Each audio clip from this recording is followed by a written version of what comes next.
नमस्कार ग स्वामी जी। ओम मित्रशं वरुणः शन्नो भवत्वर्यमा शन्न इन्द्रो बृहस्पतिः शन्नो विष्णुरुक्रमः।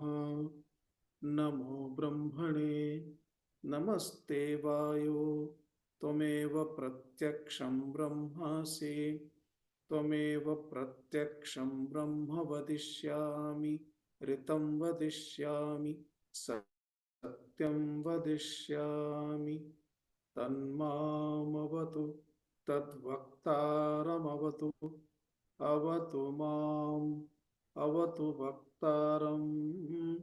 ॐ शान्ति शान्ति शान्तिः। ॐ नमो ब्रह्मादिभ्यो ब्रह्मविद्यासम्प्रदाय कर्तृभ्यो वंशर्षिभ्यो महद्भ्यो नमो गुरुभ्यः। सर्वोपप्लवरहितः प्रज्ञानघनः प्रत्यगर्थो ब्रह्मैवाहमस्मि ब्रह्मैवाहमस्मि। शङ्करं शङ्कराचार्यं केशवं बादरायणं सूत्रभाष्यकृतौ वन्दे भगवन्तौ पुनः पुनः।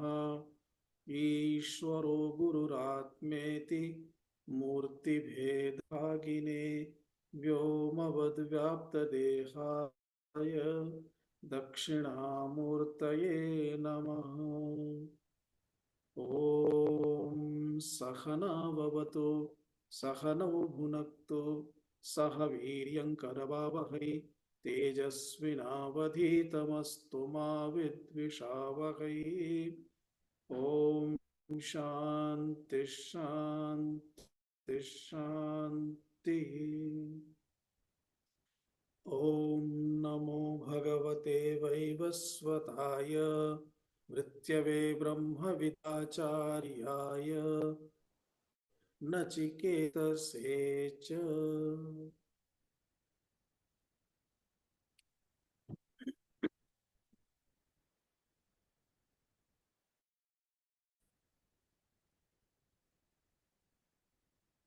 परम मन्त्रमुच्चारयामः।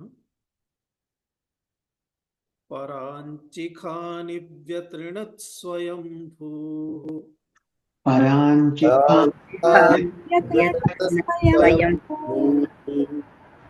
तस्मात् परां पश्यति नान्तरात्मन्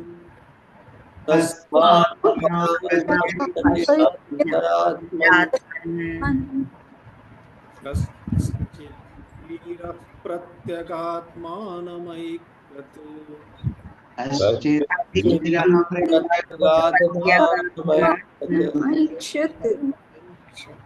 आवृत्तचक्षुरमृतत्वमिच्छन्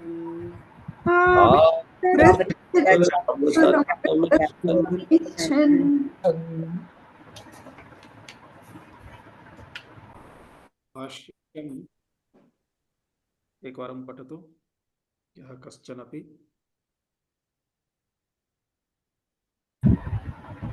हम पठामि स्वामी। परात् अंचति गच्छन्तीति खानि तदुपलक्षितानि श्रोत्रादीनीन्द्रियाणि खानि इत्युच्यन्ते। तानि पराञ्चि एव शब्दादि विषय प्रकाशनाय प्रवर्तन्ते। यस्मात् एवं स्वाभाविकानि तानि व्यतिषितवान् हननं कृतवान् इत्यर्थः। कोऽसौ स्वयंभुः परमेश्वरः स्वयमेव स्वतन्त्रः भवति सर्वदा न परतन्त्र इति। तस्मात् परां पराग्रूपान् अनात्म भूतान् शब्दादि शब्दादीन पश्यति उपलब्ध उपलब्धा नान्तरात्मनमिति अर्थः। एवं स्वभावेपि सति लोकस्य कश्चित् कश्चिन्नद्याः प्रतिस्रोतः प्रवर्तनम् एव धीरः धीमान् विवेकी प्रत्यगात्मानं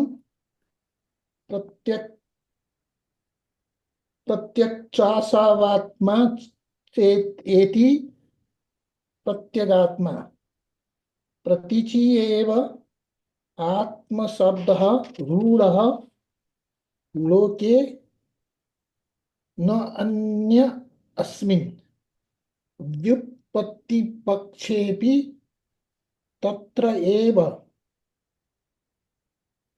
आत्मः शब्दः वर्तते। तर्हि अत्र विषयः एवमस्ति। उपनिषद मात् श्रुतिः अथवा श्रुतिः यमराजमुखात् यमराजमुखेन वर्णनं कुर्वती अस्ति। सर्वेषामपि प्राणिनाम् एषा स्थितिः अस्ति। किमर्थं यत् स्वस्य एक स्वरूपम् अस्ति तदपि नावगच्छति। यतो हि अवगमनाय मनः बुद्धिः इत्यादीनां तत्र प्रवृत्तिः आवश्यकी भवति। अंतरात्मानं प्रति मनः अस्ति, बुद्धिः अस्ति, तदा अंतरात्मानं पश्यति। यदि तस्मात् पृथक् अन्यत्र बुद्धिः अस्ति, मनः अस्ति, तर्हि तत् पश्यति। आहत्य अहं कः इति ज्ञातुं वृत्तिः मां प्रति भवेत्, अथवा तत् किम् इति ज्ञातुं वृत्तिः तत्प्रति भवेत् इति स्वाभाविक प्रक्रिया अस्ति। व्यवहारे किं भवति? व्यवहारे सर्वाणि अपि इन्द्रियाणि, मनः, बुद्धिः बाह्य विषये एव प्रवृत्तानि भवन्ति। इन्द्रियाणि सर्वाणि, मनः, बुद्धि इत्यादीनि सर्वाणि अपि तत्र एव प्रवृत्तानि भवन्ति। एवं चेत् तयोः दिग्भेदः अस्ति। बाह्यदृष्टिः आन्तरदृष्टिः इति दृष्टिद्वयस्य विषये विचारयामः चेत् यथा पूर्वदिशि गमनं पश्चिमदिशि गमनम्, एकवारं पूर्वदिग्गमनं करोति अनन्तरं पश्चिमदिग्गमनं करोति, कर्तुं शक्यते। परन्तु समकाले एव पूर्वमपि गच्छति पश्चिममपि गच्छति, शक्यते इति एकं। द्वितीयं, यत्र गच्छति तत् प्राप्नोति। पूर्वदिक् गच्छति चेत् पूर्वदिक् प्राप्नोति, पश्चिमदिक् गच्छति चेत् पश्चिमदिक् प्राप्नोति। आत्मानं प्रति दृष्टिः अस्ति चेत् आत्मानम् अवगच्छति अहम् इति। तस्मात् विपरीतं गच्छति चेत् तद् विपरीतं यदस्ति तत् अवगच्छति। अत्र तु वस्तुद्वयमेव अस्ति, आत्मा अनात्मा, तृतीयं किमपि नास्ति। आत्मानं त्यक्त्वा अन्यत्र दृष्टिः चेत् अनात्मानं प्राप्नोति। अस्तु, यत्र दृष्टिः गच्छति तत् अवगच्छामः, परन्तु अत्र परिस्थितिः किञ्चित् भिन्ना एव अस्ति। प्रगात्मानं प्रति मनः न प्रविशति, न गच्छति एव। वारं वारं मनः बहिरेव गच्छति। इन्द्रियाणि स्वीकृत्य बहिरेव गच्छति। तस्य कारणं किम्? अतः अत्र वर्णयति यमराजमुखेन श्रुतिः किं वदति? वस्तुतः किमस्ति? इन्द्रियाणि स्वाभाविकतया बहिर्मुखानि सन्ति, अर्थात बाह्या एव प्रवृत्तिः अस्ति इन्द्रियाणां, स्वाभाविकतया अस्ति। किमर्थं स्वाभाविकतया इति? स्वभावः अस्ति चेत् तथैव करिष्यति खलु, यथा स्वभावः तथा वर्तते। अतः अत्र किमत् निर्माणसमये, इन्द्रियाणां निर्माणसमये प्रजापिता ब्रह्मा किञ्चित् विपरीतं कृतवान्। विपरीतं कृत्वा बहु असमीचीनं कृतवान्। असमीचीनं कृतवान् इत्युक्ते हिंसितवान् एव। हिंसितवान् इत्युक्ते तथा प्रवृत्तिः येन आत्मनः विस्मरणं भवति, आत्मानं प्रति गतिः नास्ति, अन्यत्रैव बहिरेव गतिः अस्ति इति एतावत् उक्तं यत् स्वयंभूः परमेश्वरः एतानि इन्द्रियाणि यानि सन्ति तानि व्यतृणत्, हिंसितवान्, हननं कृतवान् इति। अयं परमेश्वरः स्वयं कीदृशः अस्ति? स्वयमेव स्वतन्त्रः, अर्थात सदा सर्वदा स्वतंत्रतया एव परमेश्वरः अस्ति, न तु परतन्त्रः। अतः परमेश्वरः तदर्थमेव उच्यते ईश्वरः, ईशनशीलः, यस्य सर्वत्र सर्वप्राणिषु अंतर्यामित्वेन येन शासनं क्रियते, तदेव यस्य शासनं प्रचलति।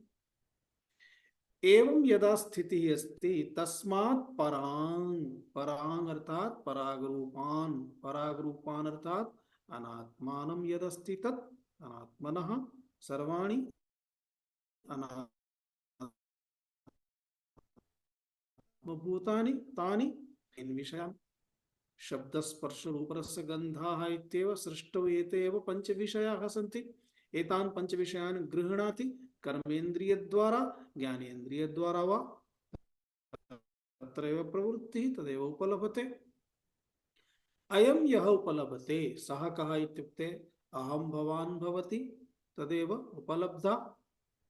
अतः उपलब्धकर्ता यः अस्ति, उपलब्धकर्ता इत्युक्ते जीवः, सर्वोऽपि जीवः। अतः परिणामतः किम् अभवत्? यदा विषयेषु एव प्रवृत्तिः अस्ति तदा प्रवृत्तिः प्रत्यगाति। यतः पूर्वदिक् गच्छति चेत् पश्चिम दिक् गन्तुं न शक्यते, पश्चिम दिक् गच्छति चेत् पूर्वदिक् तस्मिन् समये एव गन्तुं न शक्यते। कालान्तरे एकानन्तरम् एकं शक्यते, परन्तु तत् न शक्यते। यदि सदा सर्वदा एकत्रैव गमनम् अस्ति चेत् अपरत्र कथं गमिष्यति? अतः प्रत्यगात्मानं प्रतिगमनं तत्र तस्य न भवति। एवं स्वभावेपि सति लोकस्य, अर्थात इति जनरल अस्ति, प्रायः सर्वेषाम् एवमेव स्वभावः अस्ति। परन्तु वयम् उदाहरणमपि पश्यामः। बहवः तादृशाः सन्ति ये एतद् विपरीतं गच्छन्ति। एतद् विपरीतम् इत्युक्ते सामान्यतः सर्वे यत् कुर्वन्ति ततः तदपेक्षया किञ्चित् विपरीतमेव, भिन्नमेव सः करोति। एवं वयं स्वाभाविकतया पश्यामः, परन्तु तादृशः कश्चन एव भवति। जगति परिवारेषु संसारेषु व्यवहारेषु सम्बन्धेषु रममाणाः सर्वे, तेषु कश्चन तस्मात् पृथक्। अतः एतमेव दृष्टान्तं वदति। एतत् लोकस्य स्वाभाविकमस्ति, स्वाभाविकमस्ति, तथापि स्वभावे अपि लोकस्य स्वभावे अपि सति, तथापि कश्चित् तादृशः कश्चित् भवति धीरः, कश्चित् धीरः, कश्चन तादृशः विवेकी किं करोति? संसारात् विपरीतम् इत्युक्ते ईश्वरं प्रति, आत्मानं प्रति, ब्रह्म चैतन्यं प्रति सः प्रयासं करोति, तत्र गच्छति। अतः कश्चित् कश्चित् यथा एतत् कार्यं कीदृशम् अस्ति, सामान्यम् अस्ति, सामान्यं नास्ति। नद्याः धारा प्रवर्तनमिव अस्ति। नद्याम् अवरोधं कृत्वा नद्याः जलं यथा कश्चन परिवर्तयति, हिमालयात् गंगा प्रवहति, इदानीं हिमालयात् गंगा प्रवहति, एतां गंगां प्रवहन्तीं गंगां यदि अन्य दिशि कश्चन नेतुमिच्छति तर्हि तेन सामान्यतया सामान्य प्रयासेन कर्तुं न शक्यते, विशेष प्रयासः। तथैव स्वाभाविकतया येषां स्वभावः अस्ति इन्द्रियाणां बाह्य विषयान् प्रति गच्छन्ति, तानि इन्द्रियाणि ततः विपरीतानि करणीयानि चेत् प्रयासः आवश्यकः भवति। यतोहि यदि मनसः आकर्षणाय एकस्य अपेक्षया अपरस्मिन् अधिकम् आकर्षणं दृश्यते चेत् मनः तत्र गमिष्यति, परन्तु यस्मिन् तादृशम् आकर्षणं किमपि नास्ति। अस्तु, आकर्षणम् इत्युक्ते किम्? सुन्दररूपम् इति आकर्षणम्, उत्तमस्वादः इति आकर्षणम्,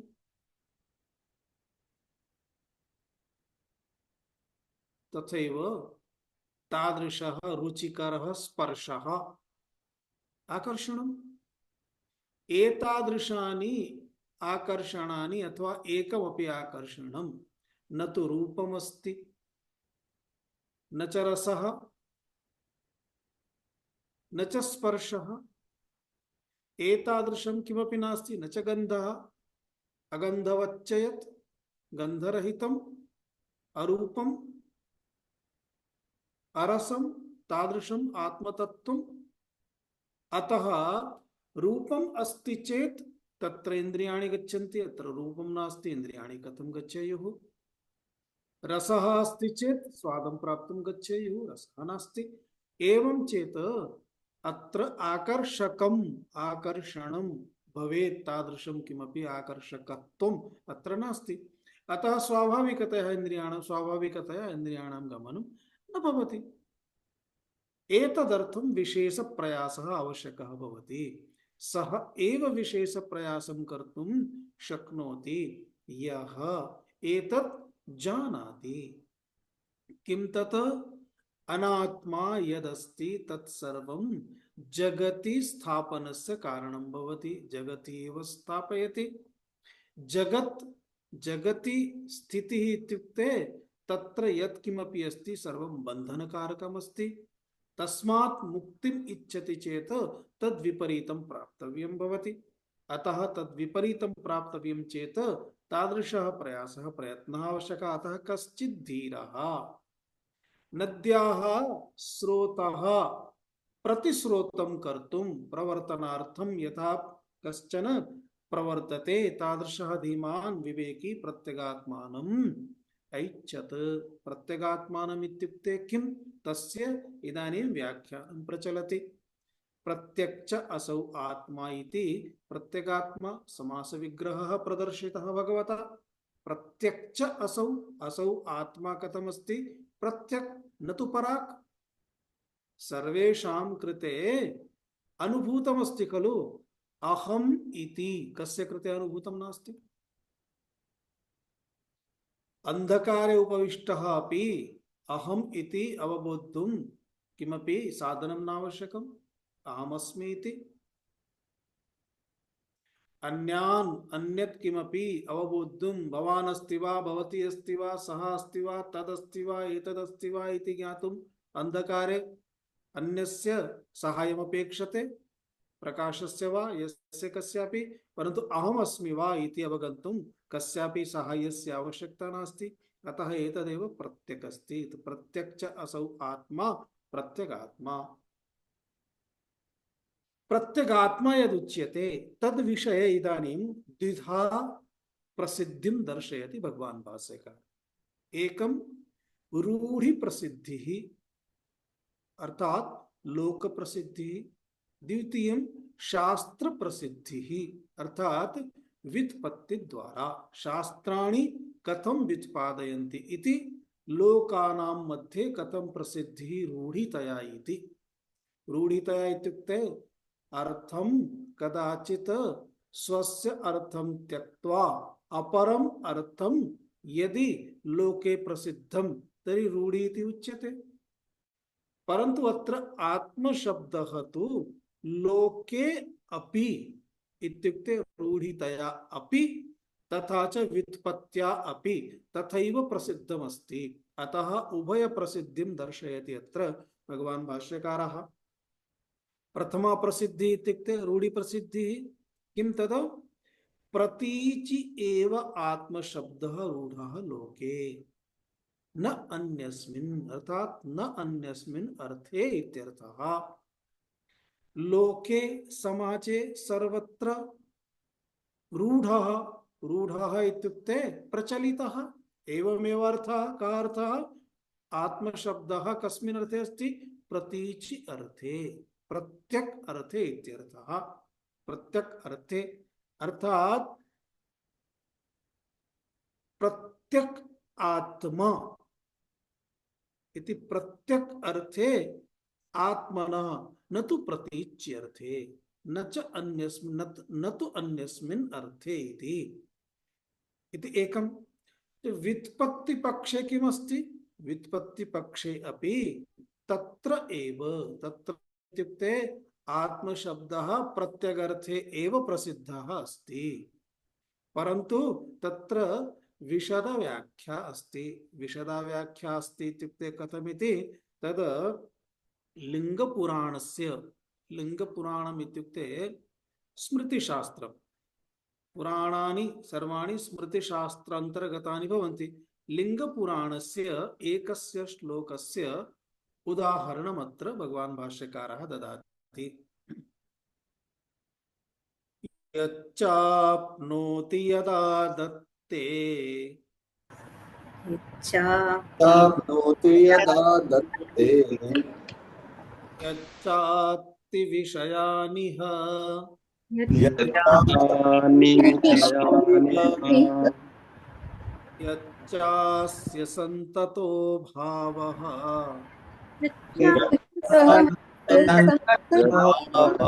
सन्ततो भाव तस्मादात्मेति कीर्त्यते। तस्मादात्मेति कीर्त्यते। यच्चाप्ति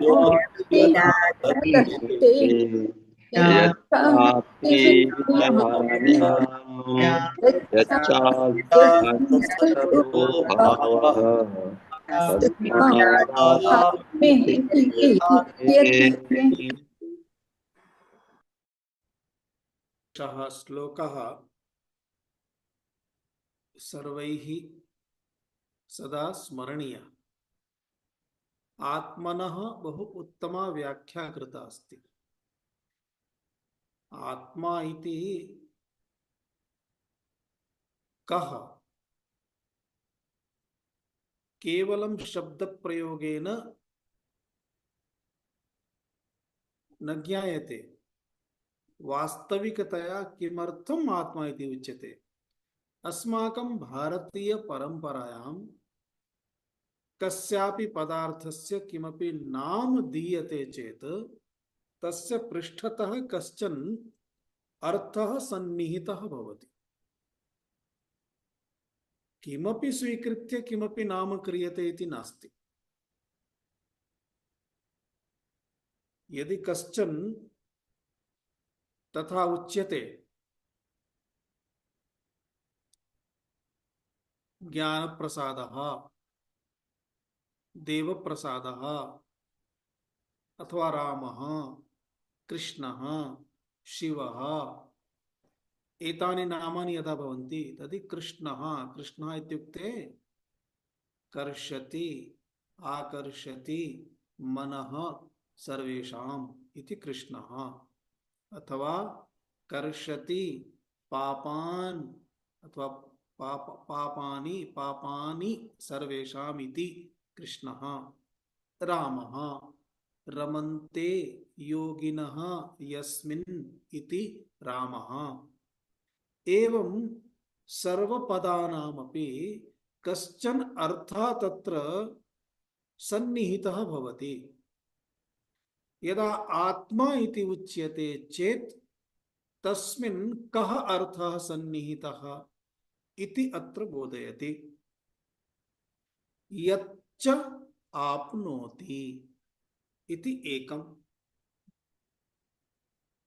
किमर्थम् आत्मा इति उच्यते चत्वारि कारणानि अत्र दर्शयन्ति यच्च आप्नोति यत् इत्युक्ते यत् यद् आत्मा आत्मा किं करोति आप्नोति इति यच्च आदत्ते यच्च इह विषयान् अत्ति यच्च अस्य संततः भावः तस्मात् आत्मा इति कीर्त्यते यच्च आप्नोति आप्नोति इत्युक्ते आप्लृ धातु अस्ति आप्लृ व्याप्तौ धातु अस्ति सर्वेषां संस्कृतपदानां निर्माणं धातुमूलमस्ति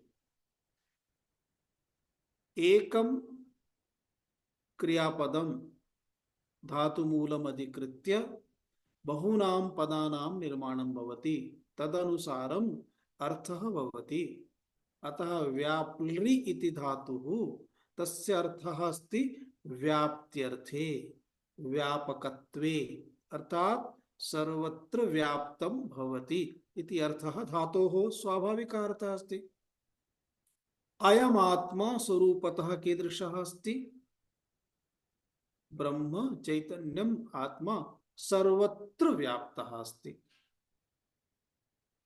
अतः सर्वत्र व्याप्तः इत्युक्ते एकमेवाद्वितीयं यदा उच्यते तदा अन्यत् यत् किमपि व्याप्तं दृश्यते तत् सर्वमपि आत्मनि एव अंतर्भूतं भवति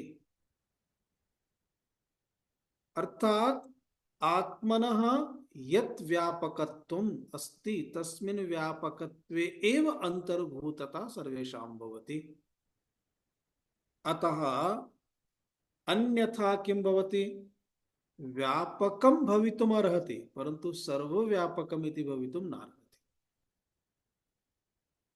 सर्वव्यापकं यदा उच्यते इत्युक्ते तदानीं यत् किमपि व्यापकमिव दृश्यते यथा आकाशः व्यापकः अस्ति परन्तु आकाशस्य व्यापकता या अस्ति सा व्यापकता व्यापकत्वम् आत्मनि एव पूर्णा भवति अन्यथा आत्मा इति एकम् आकाशः इति एकं भवेत् तदा एकमेवाद्वितीयम् इति श्रुतिवाक्यं सिद्धं न भवति अतः एकमेवाद्वितीयं यदा श्रुतिः वदति तदा तस्य तात्पर्यं किं तदात्मतत्त्वमेव सर्वव्यापकमस्ति पुनः एकमेव अस्ति यदा उच्यते तदा तस्य बोधः कः अपरं यद् दृश्यते तत् दृश्यते केवलम् इत्युक्ते तन्न सत्यम् अतः यद्दृश्यं तज्जडं यज्जडं तत् मिथ्या इति उच्यते अतः एकमात्रम् आत्मतत्त्वं तादृशमस्ति यत् सर्वव्यापकम् अस्ति सर्वत्र व्याप्तम् अस्ति इति अतः यच्च आप्नोति अर्थात व्याप्य तिष्ठति सर्वपदार्थेषु सच्चित् आनंद विषये अस्ति भाति प्रियं रूपं नाम चेत्यंश पंचकम् आद्यत्रयं ब्रह्म रूपं जगत् रूपं ततोद्वयम् इति श्लोके अस्माभिः यदा विचारः कृतः आसीत् सर्वपदार्थेषु एकैकं पदार्थम् अधिकृत्य तत्र सत्स्वरूपता चित् स्वरूपता अर्थात बोधता ज्ञानम आनंद स्वरूपता उपयोगिता सुख रूपत्वम् इति एतत् यदा चिन्तितं तदा विश्वस्य यं कमपि पदार्थं स्वीकृत्य पश्यामः तत्र सर्वत्र एतत्त्रयं व्याप्तं भवति। एतत्त्रयं व्याप्तं यदस्ति तदा एतत्त्रयम् अधिकृत्य एव तदेव अहम् इति यदा उच्यते तदा अहम् इत्युक्ते आत्मतत्त्वम्। अतः आत्मा इति इत्युक्ते सर्वत्र सर्वपदार्थेषु सर्वविषयेषु सर्वदा सर्वकालेषु एतत् उपलभ्यते, एतदस्ति इति तात्पर्यम्। अतः इति एकं कारणं दत्तम्। द्वितीयं यदादत्ते, यत् आदत्ते, यत् इत्युक्ते यः आत्मा, अयमात्मा आदत्ते, आदत्ते इत्युक्ते संहरति। संहरति इत्युक्ते स्वात्मनि एव सर्वम् इति जगदुपादानम्। अर्थात एतस्य जगतः उपादानं किमस्ति? अयमात्मतत्त्वं ब्रह्मचैतन्यम्। अयमात्मतत्त्वं ब्रह्मचैतन्यम् इत्युक्ते क्रमशः पश्यामः। आप्लिव्याप्तौ इति धात्वर्थानुसारेण व्यापकः आत्मशब्दस्य अर्थः भवति इति स्पष्टम्। यत् आदत्ते, यत् इत्युक्ते यस्मात्, यत् इत्युक्ते यस्मात्, यस्मात् ब्रह्म चैतन्यात् परमात्मनः आदत्ते, आदत्ते इत्युक्ते संहरति। किं? स्वात्मनि एव परमात्मनि एव सर्वं संहरति इति। अर्थात जगतः उपादानम्। जगतः उपादान कारणं किमस्ति? परमात्मा एव अस्ति। जगतः निमित्त कारणं किमस्ति? परमात्मा एव अस्ति। जगतः स्थिति कारणं किमस्ति? परमात्मा एव अस्ति। अतः उत्पत्ति स्थिति लय कारणं सर्वं परमात्मा एव अस्ति। अतः उत्पत्ति स्थिति लय कारणमत्र दर्शितं। किं? यत् आदत्ते, यत् संहरति, अर्थात स्वात्मनि एव सर्वमिदं संहरति इत्युक्ते जगतः उपादानं लभ्यते तस्मिन् परमात्मनि इति तात्पर्यम्। यच्च अत्ति, अत्ति इत्युक्ते किम्? अत्ति इत्युक्ते भुङ्क्ते। अर्थात विषयान् अत्ति इति आत्मा। व्याख्या अस्ति व्युत्पत्ति विषयान् अत्ति इति आत्मा इति व्युत्पत्त्या एवं अर्थदृष्ट्या स्वचैतन्यावभासेन उपलब्धत्वम् आत्मशब्दस्य। अर्थात उपलब्धा, प्रत्येकमपि ज्ञानम् अस्माभिः उपलभ्यते खलु, प्रत्येकस्य स्वादः अस्माभिः उपलभ्यते खलु। अर्थात सर्वज्ञानेन्द्रिय द्वारा यत्किमपि अवबुध्यते तस्य उपलब्धा अहमेव इति। अतः अहमिति कथं? स्पर्शभोगः, अतः कोमलत्वादिकम् इति। तथैव रसभोगः, मधुरादिकं मधुराम्लादिकम् इति रसभोगः। तथैव चक्षुरिन्द्रिय द्वारा रूपभोगः, रूपदर्शनं, तत्र सौन्दर्यदर्शनम् इत्यादिकम्। एवं सर्वेन्द्रिय द्वारा सर्वविषयाणां भोगः क्रियते। सर्वविषयाणां भोगः अतः उपलब्धा यः अस्ति सः तु अयमात्मा एव अस्ति। अतः उपलब्धत्वम् आत्मशब्दस्य अर्थः भवति। तदर्थं किमुक्तमत्र? विषयान् इह अत्ति सः आत्मा इति। यच्च अस्य सन्ततः इत्युक्ते येन कारणेन अस्य आत्मनः सन्ततः, सन्ततः भावः इत्युक्ते सातत्यं सर्वदा भवति इत्युक्ते निरन्तरता। यस्य कारणेन अस्य आत्मनः सन्ततः इत्युक्ते निरन्तरः भावः अस्ति इत्युक्ते कल्पितस्य अधिष्ठान सत्तामंतरेण, अर्थात एतत् परमात्म तत्वमेव जगतः यद अधिष्ठानमस्ति तस्मिन् अधिष्ठाने परमात्म तत्वे एव एतत् संपूर्णं जगत् कल्पितमस्ति। यस्य कस्यापि कल्पना अधिष्ठानं विना न संभवति। अधिष्ठानम् अस्ति चेतेव कल्पना शक्यते, अन्यथा न शक्यते। उदाहरणं यथा रज्जुसर्पः। सर्पः इति कल्पितः अस्ति। यदि सर्पः यत्र कल्प्यते तत्र तत् किमस्ति? रज्जुः। रज्जुः अस्ति चेत् एव सर्पस्य कल्पना संभवति। रज्जुः तस्याः दीर्घता यावती भवति तावानेव दीर्घः सर्पः कल्पयितुं शक्यते, अन्यथा कल्पितुं न शक्यते। रज्जुः यदस्ति तस्याः स्थूल्यं स्थूलता यावती अस्ति तावानेव स्थूलः सर्पः भवितुमर्हति। रज्जुः ततः अपसारयति चेत् सर्पः तत्र तिष्ठति? नैव तिष्ठति। रज्जुं ज्वालयति चेत् सर्पः तत्र भविष्यति? न भविष्यति। अर्थात सर्पस्य कल्पना रज्जुं विना कर्तुं न शक्यते। तथैव एतस्य संपूर्णस्य ब्रह्मांडस्य सृष्टेः जगतः कल्पना अधिष्ठानं ब्रह्म चैतन्यं विना न शक्यते। अतः अधिष्ठान सत्तां अंतरेण, अधिष्ठानस्य सत्तां विना कल्पितं जगत् भवितुं नार्हति। यथा रज्जुसर्पः इति। एवं एतस्य सन्तता इत्युक्ते सदा पदार्थः अस्ति, पदार्थः नास्ति।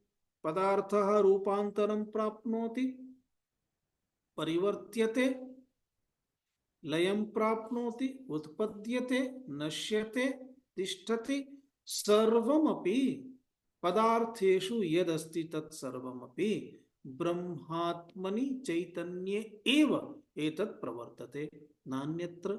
अतः तत्र सर्वत्र परमात्मा निश्चयेन सदा सर्वदा भवत्येव। यथा अस्माभिः दृष्टान्तद्वारा उच्यते, वृक्षः अस्ति, वृक्षः शुष्कः, काष्ठमभवत्, काष्ठमस्ति, काष्ठद्वारा उत्पीठिका निर्माणं कृतम्, उत्पीठिका अस्ति, उत्पीठिकां स्वीकृत्य अन्य वस्तु निर्माणं क्रीडनकं कृतं, क्रीडनकम् अस्ति। क्रीडनकं नष्टमभवत्, खण्डं स्वीकृत्य इदानीं ज्वाल्यते, रोटिका निर्माणार्थम्, अन्य निर्माणार्थं तस्य ज्वालनं कुर्मः, इन्धनमस्ति। अतः पूर्वं वृक्षः अस्ति इति आसीत्, वृक्षः नास्ति, परन्तु काष्ठमस्ति, इन्धनमस्ति। अतः अस्तित्वम् एव तस्य सन्ततभावः अस्ति। सन्ततः भावः निरन्तरता यस्य भवति सः यस्य च सन्ततः भावः इति। एतत् अंशचतुष्टयम् यस्मिन् सदा सर्वदा विद्यते एव। अतः एतस्मात् कारणात् अयम् आत्मा इति कीर्त्यते। एवं लिंगपुराणे दत्त पदव्याख्यया आत्मशब्दस्य निरूपणेन अपि, अर्थात एषा व्युत्पत्तिः इति। व्युत्पत्ति इत्युक्ते प्रतिपदार्थमर्थः, एवं आत्मशब्दस्य अर्थः इति दृष्ट्या अपि। आत्मशब्दः इत्युक्ते प्रत्यक् एव, प्रत्यक् चैतन्यम् एव आत्मा इति उच्यते। भाष्यं पश्यामः। इत्यात्मशब्द व्युत्पत्ति स्मरणात् आत्मशब्द व्युत्पत्ति स्मरणात् तं प्रत्यगात्मानं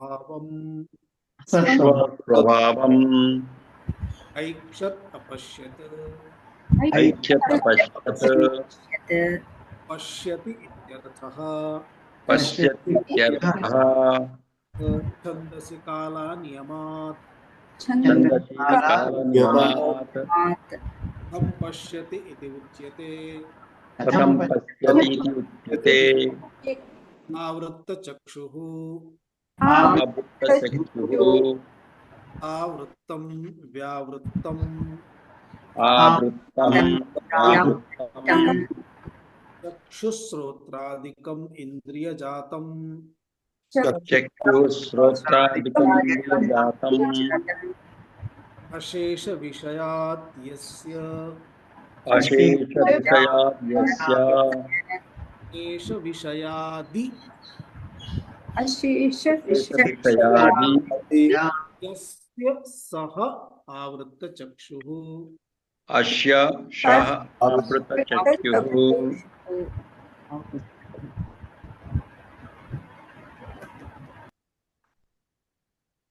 सः एवं संस्कृतः प्रत्यगात्मानं पश्यति सः एवं संस्कृतः प्रत्यगात्मानं पश्यति न हि बाह्यविषयालोचनपरत्वं प्रत्यगात्मेक्षणं चैकस्य सम्भवति विषयालोचनपरत्वं प्रत्यगात्मेक्षणं चैकस्य सम्भवति इत्थं पुनरित्थं महता प्रयासेन किमर्थं पुनरित्थं महता प्रयासेन स्वभावप्रवृत्तिनिरोधं कृत्वा स्वभावप्रवृत्तिनिरोधं कृत्वा धीरः प्रत्यगात्मानं पश्यति इति उच्यते धीरः प्रत्यगात्मानं पश्यति इति उच्यते अमृतत्वम् अमृतत्वम् अमरणधर्मत्वम् अमृतत्वम् अमरणधर्मत्वम् स्वभावताम् इच्छन् आत्मनः इत्यर्थः स्वभावतामिच्छन् आत्मनः इत्यर्थः तर्हि अयमेषः यः श्लोकः प्रदत्तः तं श्लोकमधिकृत्य अत्र उच्यते इति आत्मशब्दव्युत्पत्ति स्मरणात् इत्युक्ते स्मृतौ एवम् उच्यते इति स्मृतेः इति स्मृतौ एवं आत्मशब्दस्य व्युत्पत्तिः प्रदत्ता अस्ति तं प्रत्यगात्मानम्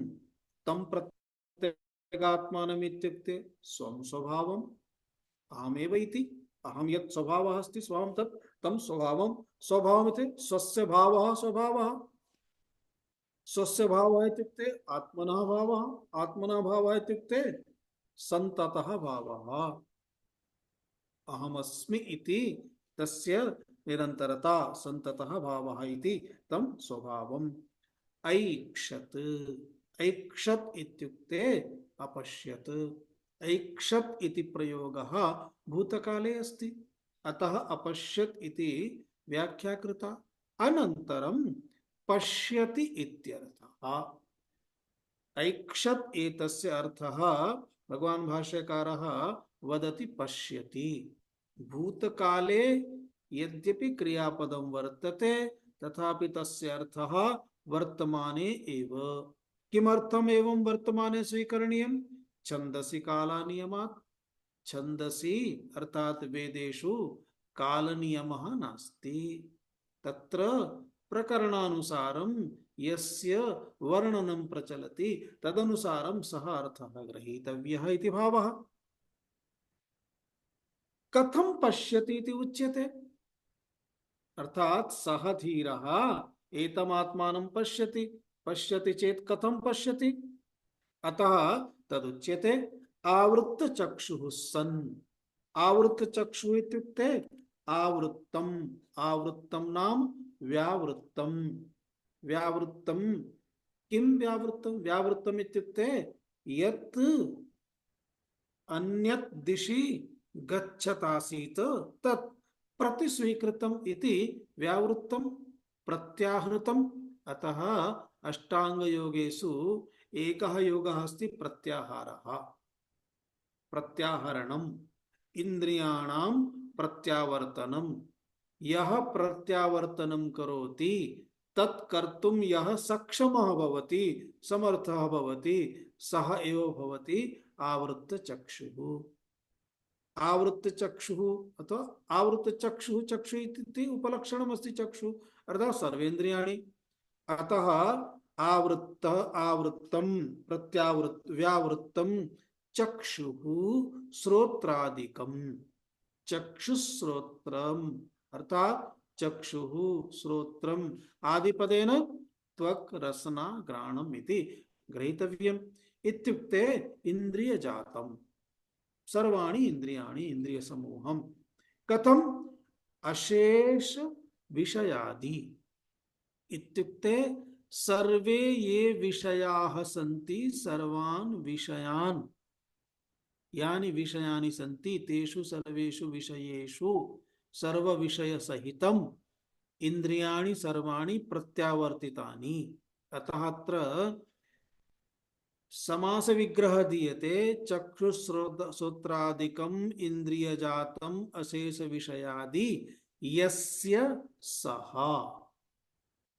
यस्य सः इत्युक्ते व्यावृत्तम् चक्षुश्रोत्रादिक इंद्रिय विशेष अशेष विशेष सहितं सर्वं व्यावृत्तं यस्य इत्युक्ते प्रतिनिवृत्तानि यस्य सः आवृत्तचक्षुः। बहुव्रीहि समासः अस्ति, सः आवृत्तचक्षुः उच्यते। इत्युक्ते वयं यदा प्रत्याहार समर्थाः तर्हि वयम् आवृत्तचक्षवः इति अस्माभिः ज्ञातव्यम्। सः एवं अर्थात सः आवृत्तचक्षु एवं एवं प्रकारेण, एवं अर्थात एवं अभ्यासेन ज्ञात्वा किं भवति? अभ्यासः एव संस्कारः। अतः संस्कृतः इत्युक्ते संस्कार संपन्नः इंद्रियाणि सर्वाणि प्रत्यानेतुं प्रत्याहाराय यः समर्थः अस्ति तत्सामर्थ्यं तस्य संस्कारः जातः अस्ति। संस्कारः इत्युक्ते तदर्थं तेन पुनः प्रयासः करणीयः न भवति। सः एव आवृत्तचक्षुः संस्कृतः संस्कारयुक्तः प्रत्यगात्मानं पश्यति, अनन्तरं प्रत्यगात्मानमेव पश्यति इति। न हि बाह्य विषयालोचन परत्वं प्रत्यगात्मेक्षणं चैकस्य संभवति। एकवारं विषयं पश्यति पुनः आत्मानं पश्यति, विषयं पश्यति आत्मानं पश्यति, विषयं पश्यति आत्मानं पश्यति। अस्तु कदाचित् संभवति एकवारम् उत्तरदिक् गच्छति अनन्तरं दक्षिणदिक् गच्छति, संभवति। परन्तु समकाले एव उत्तरदिक् अपि गच्छति दक्षिणदिक् अपि गच्छति न संभवति। तिष्ठति स्थितिगतिरिव, तिष्ठति अपि गच्छति अपि न संभवति। एकस्य इत्युक्ते एकस्य एव आवृत्तचक्षुषः, एकस्यैव जनस्य, एकस्य मम अथवा भवतः, तस्य एकस्य एव प्रत्यगात्मेक्षणम् अर्थात प्रत्यगात्मानं प्रति दृष्टिः ईक्षणं पुनश्च बाह्य विषयालोचन परत्वं बाह्य विषयानामपि सेवनम्। अहं बाह्य विषयानामपि सेवनं करोमि अनन्तरम् अहम् आत्मानमपि पश्यामि, उभयमपि न शक्यते। यतो हि आत्मा अकर्ता अभोक्ता, कार्यमपि करोमि कार्यं नापि करोमि इति द्वयमपि शक्यते। अतः एतमंशमधिकृत्य वदति एकस्य न संभवति। किमर्थं? पुनः इत्थं महता प्रयासेन स्वभाव प्रवृत्ति निरोधः कृत्वा धीरः प्रत्यगात्मानं पश्यति। कश्चन धीरः विवेकी एवं अत्यन्तं प्रयासं कृत्वा महता प्रयासेन स्वभाव प्रवृत्ति निरोधः